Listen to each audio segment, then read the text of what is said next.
Do you need help protecting your finances as you enter retirement? David Dickens of KC Financial Advisors has got you covered. Welcome to the Cover Your Assets KC podcast. It's time for another episode of Cover Your Assets KC. I'm Walter Storholt alongside David Dickens, President, Wealth Advisor at KC Financial Advisors with an office in Overland Park. And we're online at coveryourassetskc.com. We've got a great show today. David, hope you are doing well and energized for today's episode. What's up? I'm super energized about today.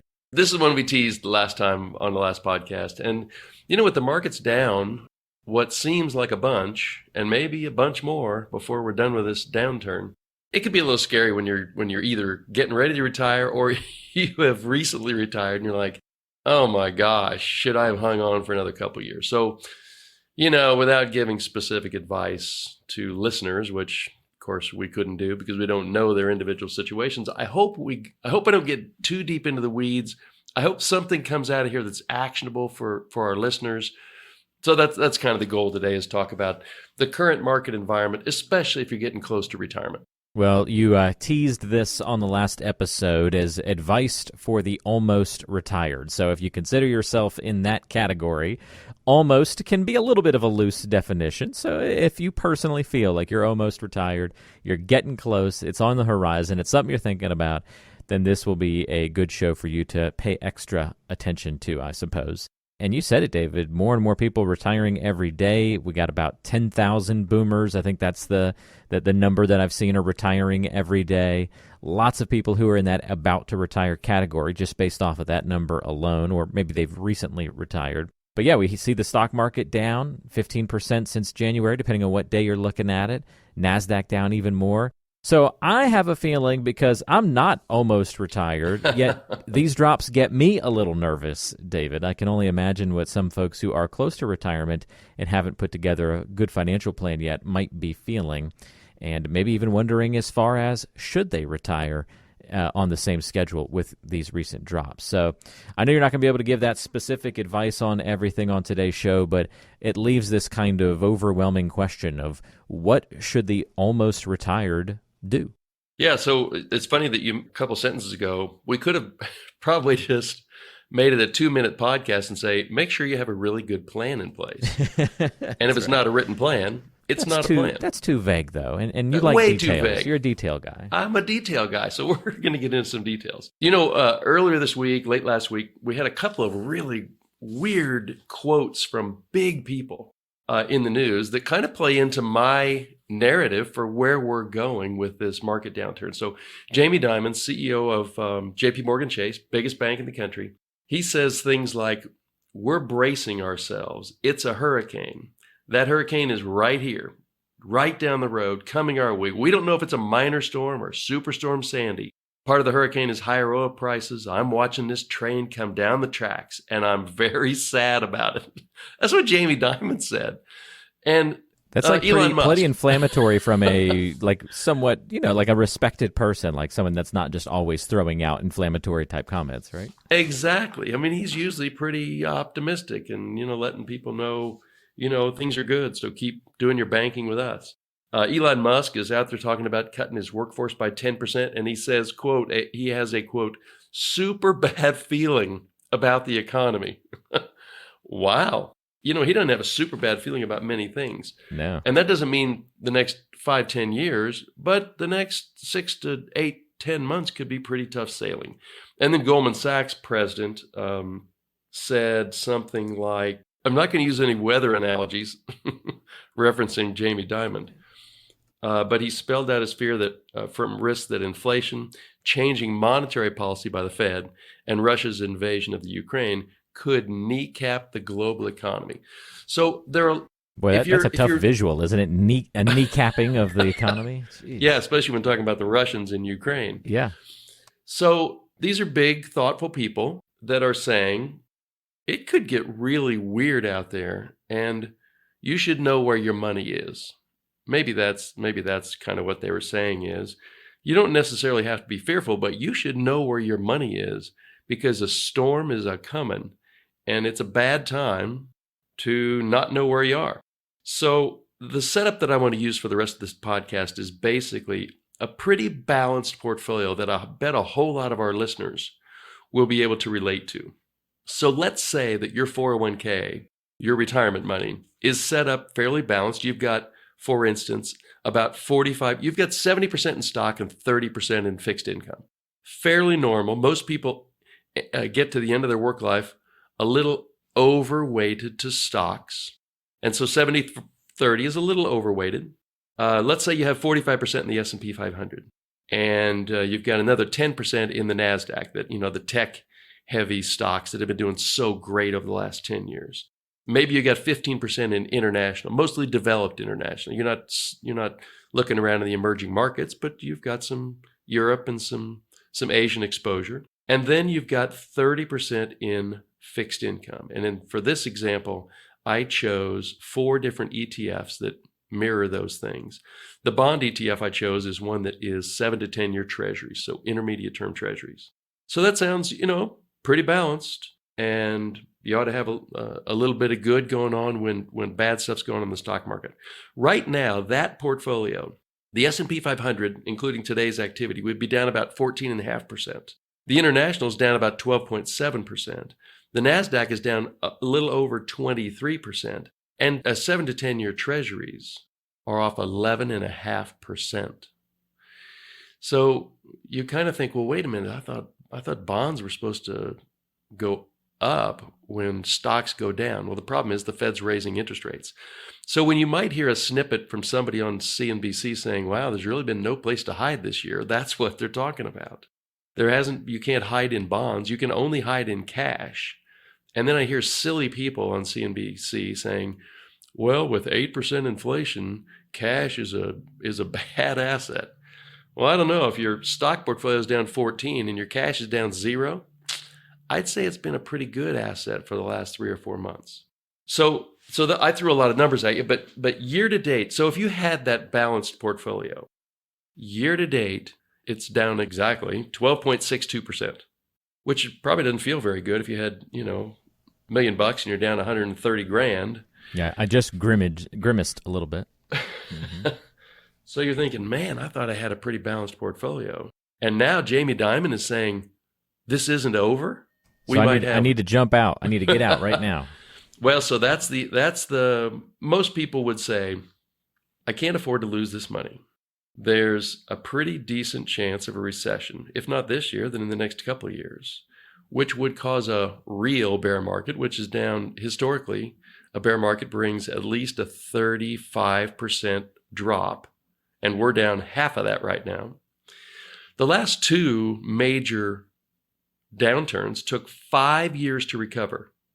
If you're 1 year away from retirement and your portfolio is getting ready to drop maybe 25 or so percent, does your gut stay willing to let you stay invested for a 5-year recovery? What you're likely to do, what most people do, maybe you're not that person, but most people will sell out of fear. They don't sell at the top because that's when your greed bone is really aching. You sell close to the bottom because you say, wow, market's down 35%. What if it goes down 55% like it did in 2008? And so you sell out, and then you wait for the coast is clear message, which never comes. Nobody rang a bell on January 1st saying, hey, market top. And nobody's going to ring a bell in early October this year, for instance, to say, hey, all clear. So I'm going to suggest, I'm not advising anybody on this, but I do want to suggest 2 different alternatives that someone early into retirement or someone nearing retirement might use to put themselves in a position where they don't have the urge to do something silly at or near the bottom, and that would be cashing out because of fear. Sound okay? I think we can be on board with that. Okay. So solution 1 is pretty time tested, and anybody with a Google bar could Google 3 buckets in retirement. So I'm going to go through your this red bucket, your green bucket, and your yellow or gold bucket, depending on what color you see. Almost exactly. Well, you know what? I could probably do red light, yellow light, green light here, but What I'm going to suggest is that bucket number one would have the money you're going to need for the first 2 years of retirement. Now, some advisors are going to say, well, some are going to say the bucket strategy is silly. Others are going to say, well, you should only have 1 year's worth of money in the first bucket. Others are going to say, well, it ought to be 1 to 3 years. So there's no magic here. But if you had 1 to 2 years of money in bucket one, and bucket one is something that isn't going to earn you very much, and it's not going to lose you very much either, it's your safe money, then a lot of people can weather a storm when they know they've got the first 2 years of their retirement money sitting in something that's not going to go down in value. So that's what bucket one is for. Bucket two might be, for instance, the money you're going to need in years 3 through 7 of retirement. So I already mentioned that the last 2 significant bear markets took 5 years to get back to even. So if you knew that you had a bucket, the first 2 of your buckets were going to carry you mostly unharmed for the next 7 years, you should feel pretty confident that you have an investment plan, an investment strategy that is going to carry you through the trough of the market and to greener pastures on the other side. And then, of course, year 3 would be all the rest of your money, stuff that you're going to need past in year 8 and beyond. And frankly, with most retirees I know, it's a lot of money you are never going to need, even if you need some long-term care along the way. So let's say that's kind of a 15% maybe of your retirement assets. 15% is in bucket one, 35% in bucket two, 50% in bucket three. Well, the 70-30 allocation that I mentioned earlier is 70% stock.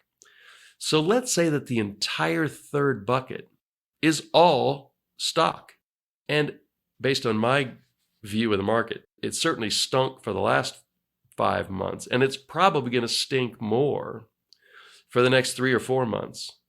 But after that, unless we do go into a serious recession, we're likely to come slowly out of this, and that money is going to be looking really good about 8 years from now.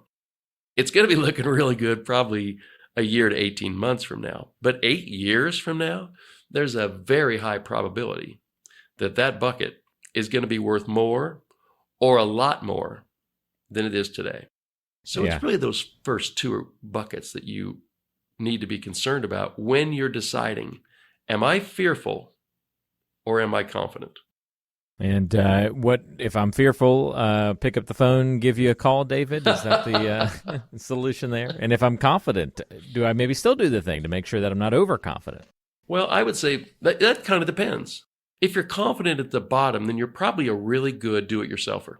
If you're fearful after a 10 or 12 or 15% downturn, you are likely not a good do-it-yourselfer, and you should find some help.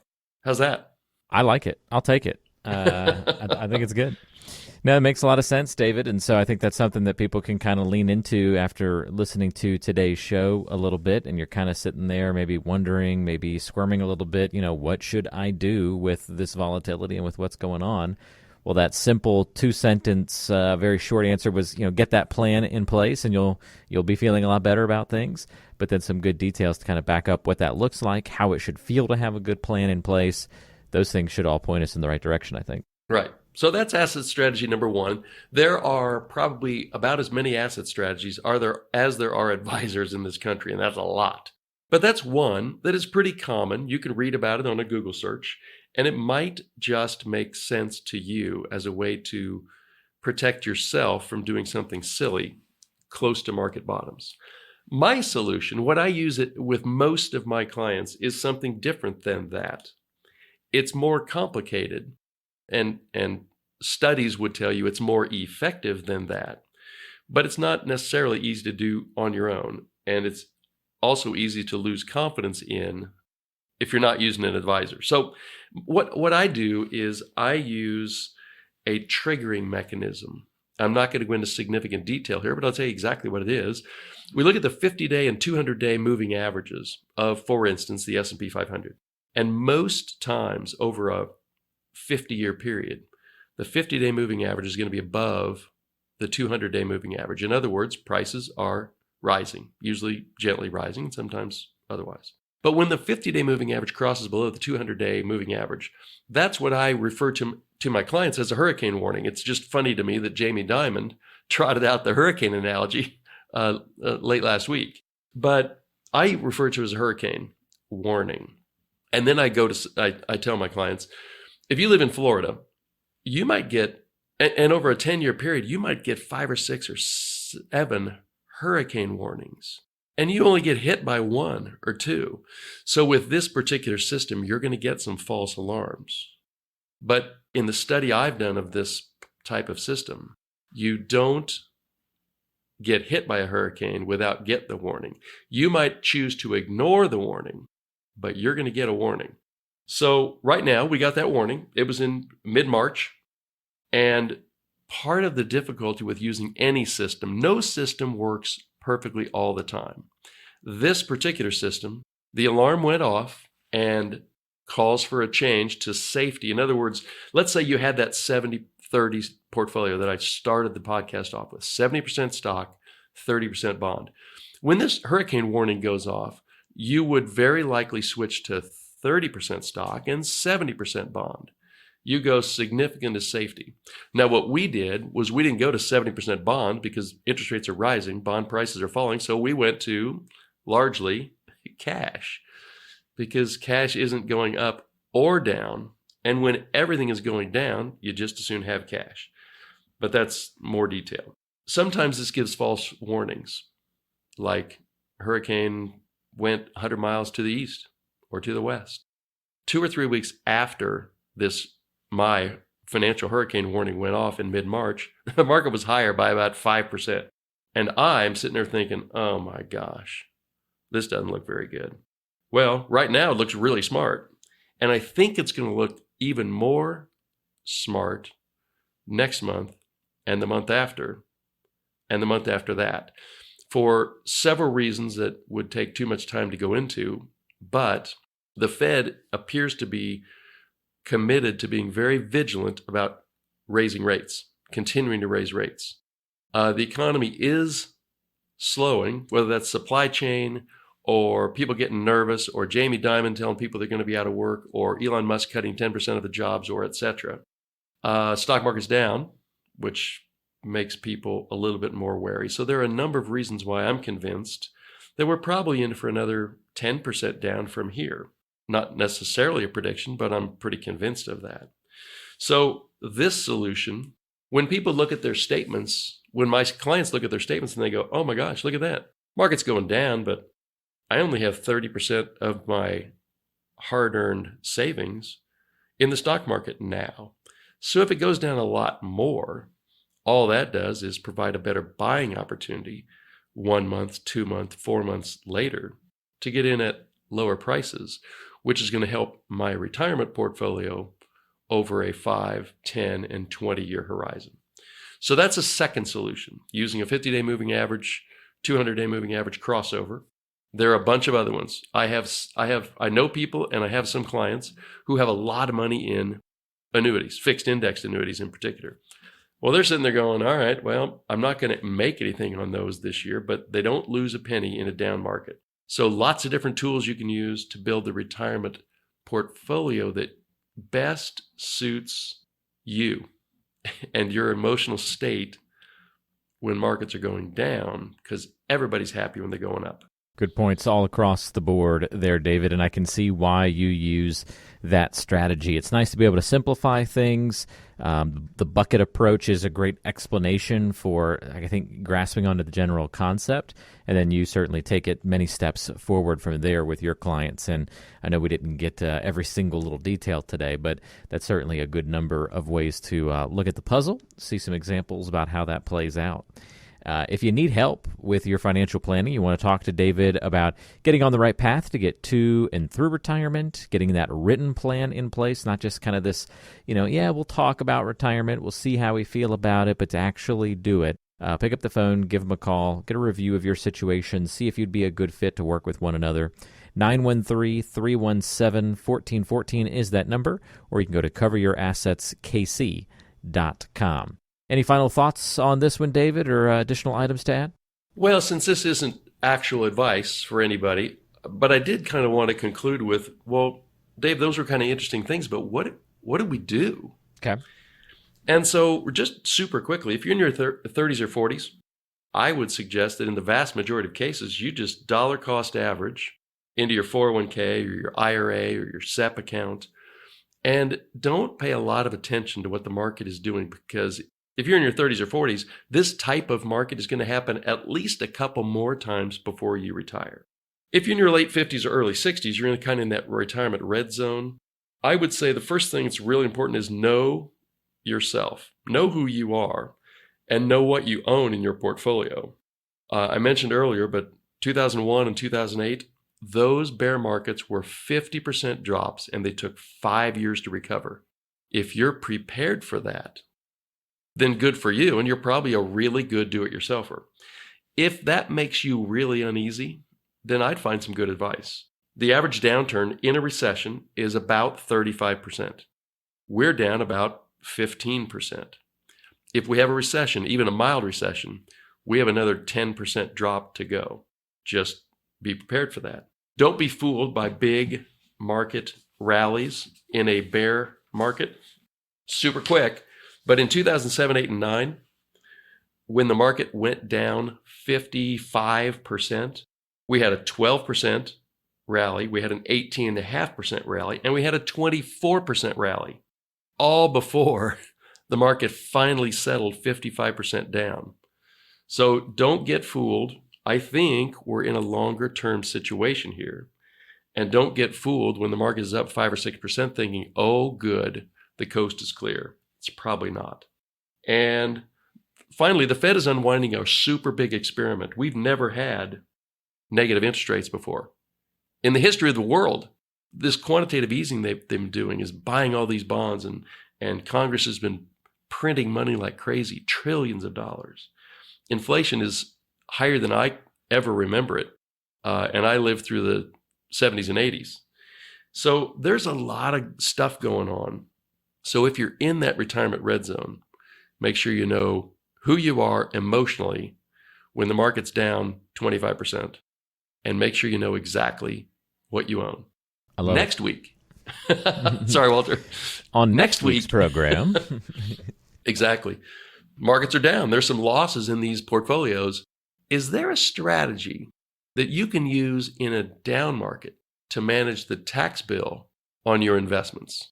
And I'm going to try to put that together in a fairly concise fashion so that I can give you a couple of ideas as to how you might use a down market to your advantage before December 31st rolls around. I like it. Let's make something out of some down times here. Fantastic. I look forward to that conversation. That'll be the next time here on Cover Your Assets KC. One more time, if you want to get in touch with David and ask any questions that might be on your mind, you can talk to him, 913-317-1414, or online at coveryourassetskc.com. David, thanks for the help this week. Enjoyed it, and we'll look forward to chatting again soon. I will look forward to it as well, Walter. Thanks. Very good. We'll see everybody next time right back here on Cover Your Assets KC. For David, I'm Walter. See you next time. Investment advisory services offered through ChangePath LLC, a registered investment advisor. ChangePath LLC and KC Financial Advisors are separate companies.